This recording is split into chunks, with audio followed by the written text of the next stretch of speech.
Uğurun sirri bircə sözdə gizlidir: davamlılıq. Çünki istedad, şans, hətta yaxşı imkanlar olsa belə davamlılıq olmadan nəticə vermir. Uğurlu insanlar fərqli olaraq daha çox şansa sahib olduqları üçün irəliləmirlər. Onlar sadəcə hər gün addım atmağa davam edirlər. Bəzən çox kiçik addım olsa belə onlar dayanmadıqları və geriyə çəkilmədikləri üçün bugün uğurun adını daşıyırlar. Digər birisi nizam-intizamdır.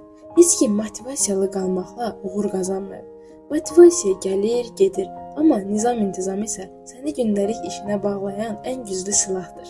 Və ən əsası düşüncə tərzi. Uğur mümkün deyil deməyən insanların yolunu seçir. Əgər sən özünə inanırsansa, çətinlikləri dərs kimi qəbul edirsənsə, uğur səninlə olacaq. Unutma, uğur hədəfə çatmaq deyil, hədəfə doğru olan yolda davam etməkdir. Və sənin fikrincə uğurun formulu nədir? Rəylərdə yaz və gəl birlikdə uğurun formulunu